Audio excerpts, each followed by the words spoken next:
There are serious reasons why people are coming after Glock right now, because his name is being tied to that Big Jook situation. Glock's name has been circulating ever since Yo Gotti's brother, Big Jook, was murdered. Up until now, it was mostly speculation. But new footage has just surfaced, showing exactly how Glock might be connected. With evidence this clear, people are saying it's only a matter of time before an arrest is made. Let's break it down. The once promising friendship between young Dolph and Yo Gotti eventually turned into one of the most publicized feuds in modern hip-hop. The roots of their beef are complex, involving multiple incidents that fueled escalating hostility. Subliminal diss tracks became their weapons of choice. Both rappers took lyrical shots at one another, expressing their disdain and provoking responses through bars. Social media became another war zone, with both engaging in heated exchanges and public accusations. Only intensifying the fire, their feud quickly became one of the most closely followed rivalries in hip-hop, captivating fans and industry insiders alike. In interviews, both Dolph and Gotti made their animosity clear, leaving no doubt about the depth of their mutual hatred. It turned into a spectacle and all-out battle that had the rap world glued to every new development.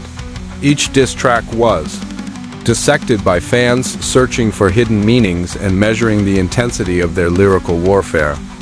Things reached a dangerous peak in 2017 when young Dolph was shot during CIA weekend in Charlotte, North Carolina.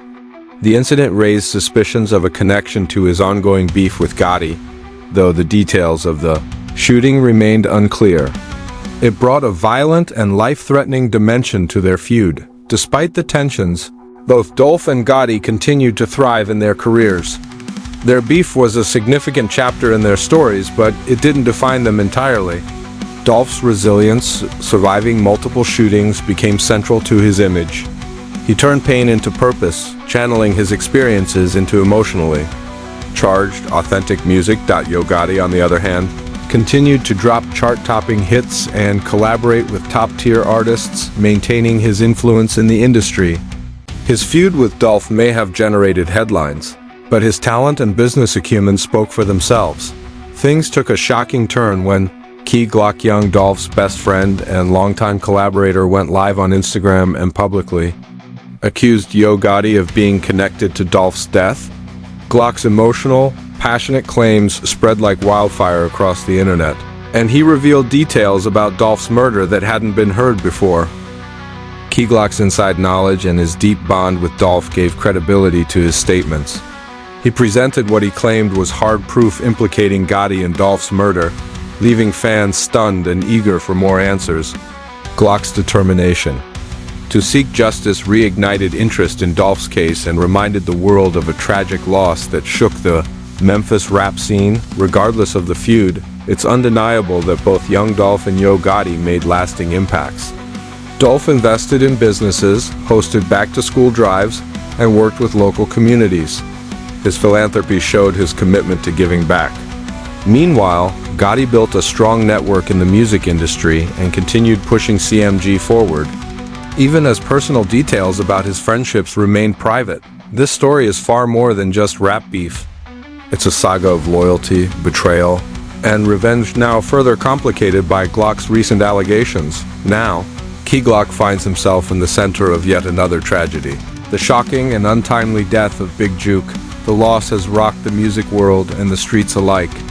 As rumors swirl, we examine the connection between Glock and Big Jook and how their paths collided in a fatal way. It all began when Big Jook, considered a rising star with heavy street ties, decided to return to his hometown of Memphis, despite the risks.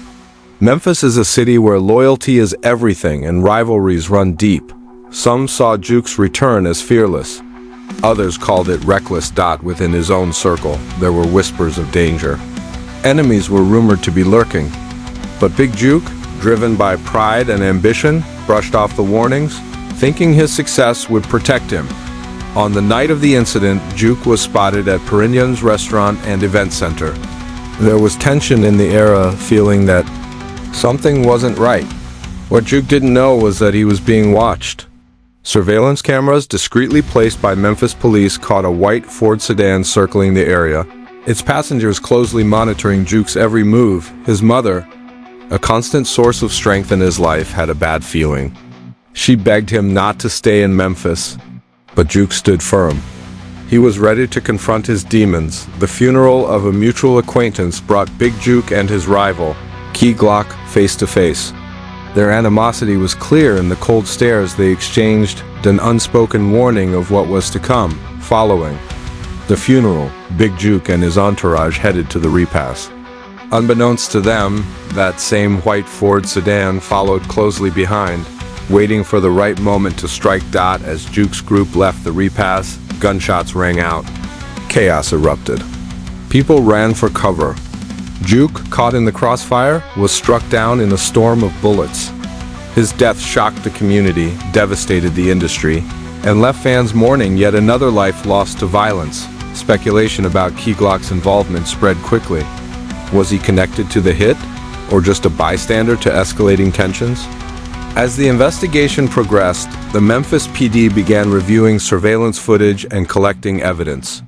The streets wanted answers, and justice. Social media exploded with tributes to Big Jook. Fans and artists alike shared heartfelt messages and memories of his influence. But Key Glock, who had a known beef with Jook, came under fire for how he reacted to the news. His reaction ignited a firestorm. Some accused him of being cold, while others said he had a right to speak his truth. Glock later took to social media, claiming his words had been taken out of context. He insisted he was simply frustrated with the never-ending cycle of violence tied to his ongoing feud with Jook. Still, many weren't buying it. Critics said his words lacked compassion and showed a disregard for the situation's gravity.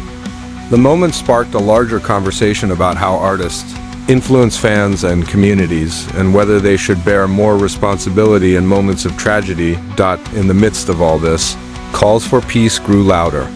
Artists, fans, and community leaders urged unity, hoping the tragedy could serve as a wake-up call for a better, more collaborative future in hip-hop. Police made major strides in the case. The white Ford sedan and its occupants became the focus of a manhunt, and in a dramatic turn, several arrests were made.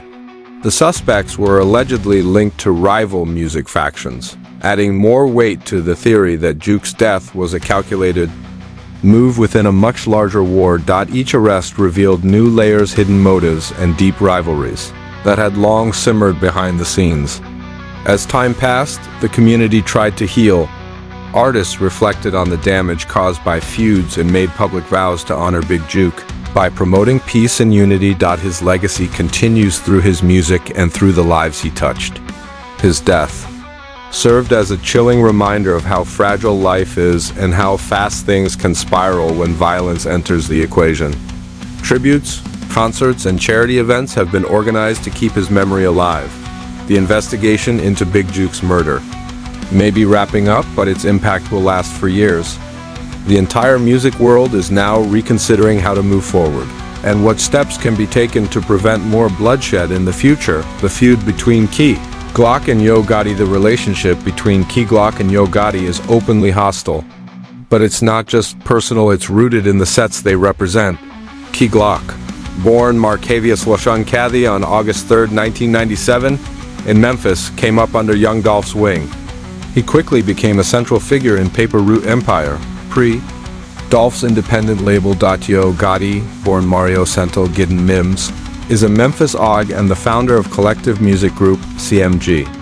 He climbed the charts with mainstream hits like Rake It Up, which peaked at No. 8 on the Billboard Hot 100. Ironically, a 2025 profile noted that Key Glock once listed Yo Gotti among his early musical influences, alongside legends like 3, 6 Mafia, but once Glock officially joined the lines were drawn. From that moment on, he stood on the opposite side of Gotti's camp. To understand this feud, you have to rewind to where it all began with Dolph and Gotti in 2014. Dolph turned down an offer to sign with CMG. That rejection sparked a war that would last over a decade. Both camps started firing off diss tracks and taking shots in interviews. In February 2017, things turned violent when Dolph's bulletproof vehicle was riddled with over 100 rounds in Charlotte. Miraculously, he walked away unharmed. CMG artist Black Youngsta and his crew were initially charged but later cleared due to lack of evidence. Then in September 2017, Dolph was shot again, this time in Los Angeles. A man named Corey McClendon was arrested for attempted murder. And finally, in November 2021, Dolph was gunned down in Memphis, shot 22 times in broad daylight. Investigations uncovered shocking claims. 4 men were arrested, including Justin Johnson and Cornelius Smith. Smith later testified that Yo Gotti's brother, Big Jook, allegedly placed a $100,000 bounty on Dolph's head to help secure a CMG signing. Though Key Glock wasn't involved in the back and forth directly, he was deeply affected. In January 2022, he dropped Proud in Dolph's honor, part of the Long Live Young Dolph compilation. He even tattooed Dolph's face on his body as a tribute. Then in 2024, DJ Academics leaked a disturbing hit list allegedly tied to Big Jook. It claimed that $100,000 was offered for Dolph, $50,000 for Key Glock, $50,000 for Terrence Pre, Woo Baker, $5,000 for Moochie Grape, and $20,000 for Snoop bands. This list had fans flooding the comments with things like, "Protect Key Glock at all costs." The legal drama continued. Prosecutors tied Big Jook to Dolph's murder, and in September 2024, Justin Johnson received a life sentence. That same year, in January, Big Jook himself was murdered in Memphis, gunned down during a repass after a funeral. As of now, no suspects have been charged in his killing. But the streets are buzzing. Direct encounters between Key Glock and Yo Gotti are rare. In 2023, when asked during a Q&A if he'd ever work with CMG artists, Glock just laughed and dodged the question. Fans took that as a firm hell no, especially given the bloody history between Pre and CMG. In 2022, Glock also dropped a SoundCloud track titled Already Know 2, a clear diss aimed at Yo Gotti. Though it's not an all-out declaration of war, this aligns with Key Glock's consistent strategy, staying loyal to paper route while keeping himself out of the direct crossfire. The tension between these two camps has spilled into multiple platforms. Numerous YouTube videos break down the conflict, including theories that Yo Gotti might target Key Glock next, and a potential Gucci Mane and Key Glock collab being interpreted as a diss toward Yo Gotti. Let's break down the timeline of this beef to understand how deeply rooted it really is. Back in 2014, young Dolph turned down CMG's offer, igniting the label rivalry that would eventually pull Key Glock into the mix. In 2017, Dolph's car was riddled with bullets in Charlotte, allegedly by Yo Gotti's associates, indirectly affecting Key Glock due to his ties to Paper Route. By 2021, Dolph was tragically murdered, allegedly the result of a hit ordered by Big Jook. Around that time, Key Glock reportedly had a $150,000 bounty on his head. In 2023, Key Glock publicly dodged questions about collaborating with CMG artists, indicating the beef hadn't cooled down. In 2024, Big Jook was laid to rest while the trial for Dolph's murder continued, underlining the deadly seriousness of the feud and the ongoing risk to Key Glock's safety. By 2025, Key Glock had signed with Republic Records and dropped his album Glaucoma, showing no signs of making peace with CMG. This war runs deep in the complex politics of the Memphis rap scene. The rivalry between Paper Route and CMG isn't just lyrical, it's a clash of street philosophies, business ethics, and territorial power plays within Memphis hip-hop. What intensifies the conflict is the alleged presence of real hitters and serious money. The reported bounties on Key Glock and other Paper Route members suggest this isn't rap beef, it's street beef. Life-threatening and real, that's why Key Glock moves cautiously and why his fans constantly worry for his safety. While beef is nothing new in hip-hop, the Memphis situation hits different due to its raw intensity and rising body count. The murders of both Young Dolph and Big Jook are grim reminders that rap beef, when it crosses into the streets, goes far beyond diss tracks and Instagram jabs. In an interview, 21 Savage reflected on the Memphis violence, especially when asked about the murder of Yo Gotti's brother and the broader cycle of violence gripping the city. People been killing forever. He said, that's just life. But what are they actually killing for? Nothing. You can't really justify killing. His words reflect the tragic futility of the violence while acknowledging the deep emotional and cultural forces that perpetuate it. He continued, "What gives people the right to say when someone can kill? Some people got a license to kill and can legally do it. What's the difference between them and a young boy who just lost his brother?" His point was clear: violence may never stop, but understanding its roots is essential. As long as there's life, there's conflict. Key Glock's journey through this minefield requires finesse. He must honor his loyalty to young Dolph and paper route while pursuing his own success and surviving. That explains his calculated stance. Avoiding direct shots while keeping his distance from anything CMG-related. Yo Gotti, on the other hand, is a more established figure with major industry leverage. Yet the shadow of his brother Big Jook's alleged involvement in Dolph's murder looms over his legacy. Big Jook's own murder only added more complexity to this already dangerous rivalry. The beef between Key Glock and Yo Gotti isn't entertainment, it's real. People have died. By separating fact from fiction, we can begin to understand what's really happening in the streets of Memphis. As this deadly chess match plays out, both Key Glock and Yo Gotti must navigate their careers and personal lives, while surviving a feud that has already claimed so much. Still, we look into how both rappers are pushing forward. Despite the violence, what actually happened behind the scenes of Memphis hip-hop? Prosecutors claim Big Jook orchestrated the hit on Dolph. That means any public comment from Gotti could have been used against him in court. In the streets, where your words can become evidence, silence is often golden. Independent investigations confirm that Big Jook's alleged involvement brought CMG under federal scrutiny. Public statements are frequently used as evidence in organized crime cases, making Gotti's silence not just strategic, but legally necessary. But don't get it twisted, no public disses don't mean there's no beef. The real battlefield wasn't Instagram, it was the business of hip-hop. Word spread that artists affiliated with Paper Route, especially Key Glock, were being quietly blackballed from major features and collaborations.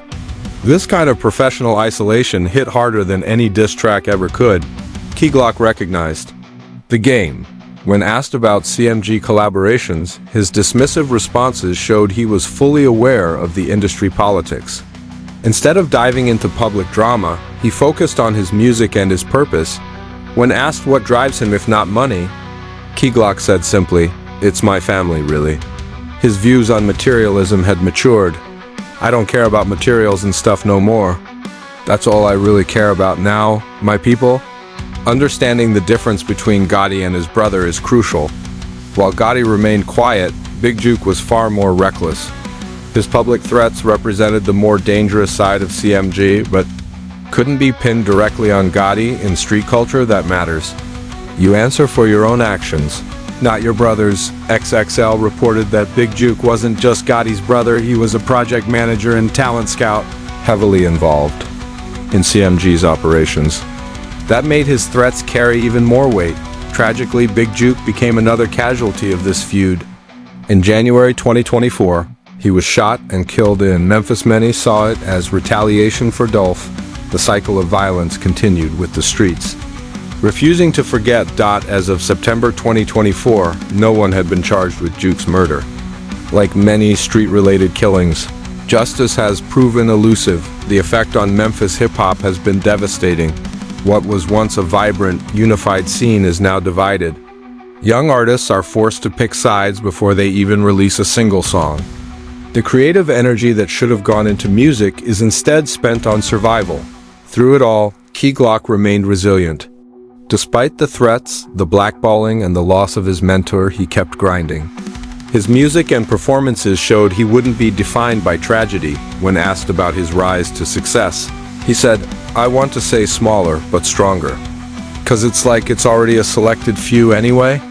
The legal resolution in Dolph's case brought some closure, but not healing. Justin Johnson received life plus 35 years.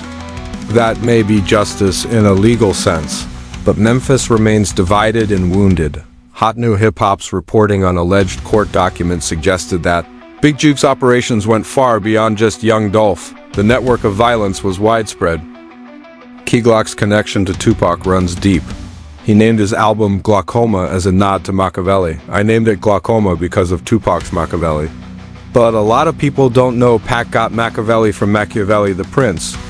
He understood the deeper meaning. Pac wasn't just about vengeance. He had purpose, he stood for something, he was smart.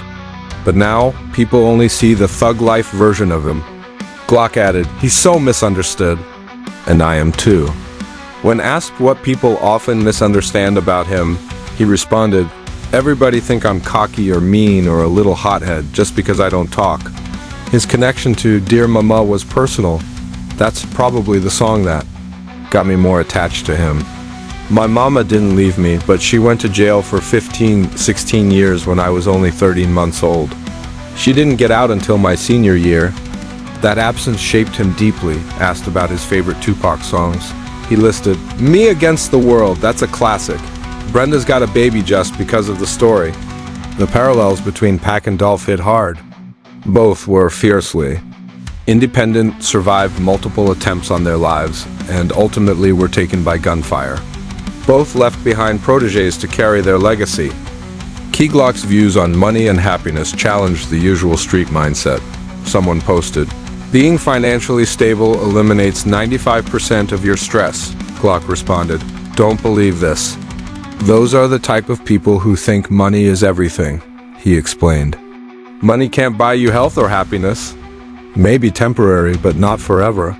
He continued, "You think having money means you're going to be happy every day for life? That's not real." His personal experience added weight. "I was like that once. I had money, but I wasn't happy." That void was still there. His motivation became clear. Getting my people out of bad situations, that's what drives me. I grew up with nothing. I know what it feels like. So now that I'm blessed, I do it for them.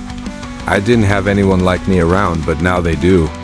His vision for the future remains clear, despite uncertainty. I don't know how, but I'm gonna be rich. When he told classmates that in school, they laughed. But he was serious. That's the power of manifestation. Asked where he sees himself in 5 years, he said, "My teacher used to ask me that in 12th grade." And in closing, Glock shared what truly keeps him grounded. "I got a real relationship with God. I talk to him more than I talk to anybody else. I be in my head a lot." As Memphis continues to grieve and grapple with division, there's still hope that somewhere amid the pain, peace can be found. Until then, the war continues and the city's hip-hop legacy hangs in the balance.